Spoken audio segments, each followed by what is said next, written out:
LiberalViewer presents. So Donald Trump, through his lawyers, has been making this bogus legal argument about why he won't testify to Robert Mueller's grand jury investigation, claiming it's all a perjury trap, which they've repeated so many times they even made it to the late-night comedy shows, as you can see in the closer look clip from The Late Show with Seth Meyers recently here. Trump's legal team is doing everything they can to put off an interview with Mueller, and in the process, they're basically admitting that Trump cannot be trusted to tell the truth, as Giuliani made clear last week when he accused Mueller of trying to trap Trump into committing perjury. He knows the answers to every question that he wants to ask. He's going to ask him, did you tell Comey to go easy on Flynn? The president's going to say, no, I didn't. Hey, Bob, you know it. Why do you want to get him under oath? You think we're fools? You want to get him under oath because you want to trap him into perjury. Well, we're not going to let you do that. If there was ever a trap tailor-made for Trump, it's a perjury trap. That or chicken under a box.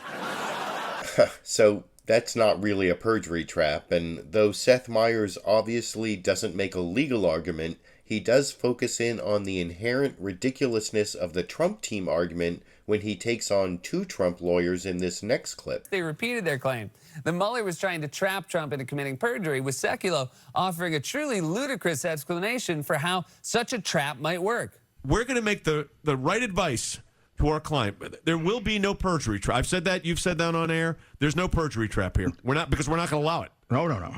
I mean, that's so obviously one of the things they're trying to do. When you say a perjury trap, in other words, here's what you got one witness that says this is what happened, and then you got another witness that recalls, well, no, that's not how I recall it. It happened this way. And does then someone write up a report and say, well, we believe this one, we don't believe that one, thus it's perjury? Okay, let's say they did only interview two people. One of those witnesses has contemporaneous memos to back up his story, and the other witness has lied about everything from his net worth to his inauguration crowds to whether or not he watches CNN. You look at, like, a CNN, they'll have a council of 7 people, and of the 7 people, every one of them is against me. I'm saying, where do they even find these people? I'm not your doctor, Mr. President, but I would recommend you watch less of them. I don't watch them at all. Did he just describe CNN and then moments later say he never watches CNN? Oh, that's a perjury trap. Perjury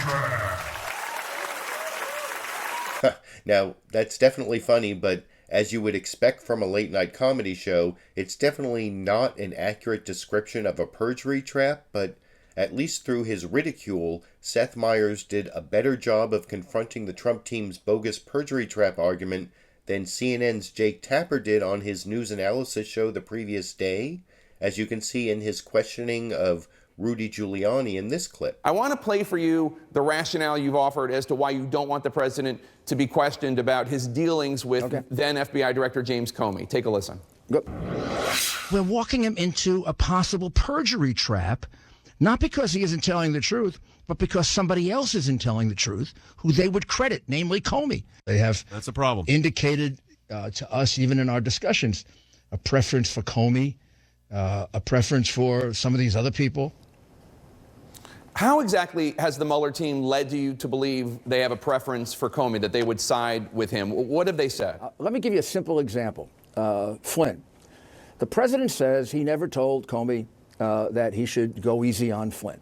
Comey says the president did. He put it in his memo. So if he goes in and testifies to that under oath, instead of just this being a dispute, they can say it's perjury if they elect to believe Comey instead of Trump, and they should know by now who they believe. Right, but you said that they've indicated that they already side with Comey, and I'm wondering, what have they said to lead you to that impression? That's what they said. They said they're not willing to tell us what their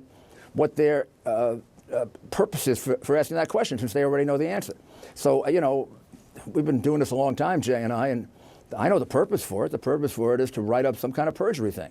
That's what we mean by, there's an article in National Review this week by Andy McCarthy, who was a very fine prosecutor, that explains how you put together a perjury trap, and this is probably a perfect example of it. No, it's not a perfect example of a perjury trap, and Jake Tapper let Rudy Giuliani get away with making it sound like a real legal argument, especially with that reference to lawyer Andrew McCarthy's article in the Conservative National Review, but as I'll explain, that article never makes a valid legal argument about perjury traps, as you can see by reading the article or listening to Andrew McCarthy on right-wing radio talk show host Laura Ingram's podcast, basically making the same argument from his article in response to Laura Ingram's summary of something legal pundit Jeffrey Toobin said here. Toobin says, well, there's no such thing as a perjury trap. Well, is that true? Oh, God. Is that true? How do you go on TV saying that? But that's what he said. There's no such thing. If you have nothing to worry about, then you have nothing to worry about. Is that the case, Andy? No, that's ridiculous. I mean, the fact that you don't have anything to worry about, that is to say, you don't think you've done anything wrong, is not the only calculus in the equation. What you have to assess, especially as a defense lawyer, is what does the prosecutor think, right?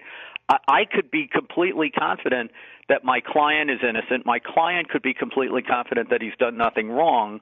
But if Mueller has a theory of guilt and he can steer you into it, it doesn't matter whether you think you're not guilty or not. The worry you have is that he may decide to prosecute you. So, of course, there's a perjury trap. In fact, just think about General Flynn's case, Laura. They had the tape of his conversation or the recording of his conversation with the Russian diplomat. They didn't need to interview him about that. They had the tape. But so what did they do? They brought him in to interview him about the details of something they already had a recording of. Mm-hmm. And why would you do that other than, to try to trip him up? Now, maybe there was some coded reference that they needed to understand, but I don't think that's what happened. I think they tried to trip him up on something they already had a recording.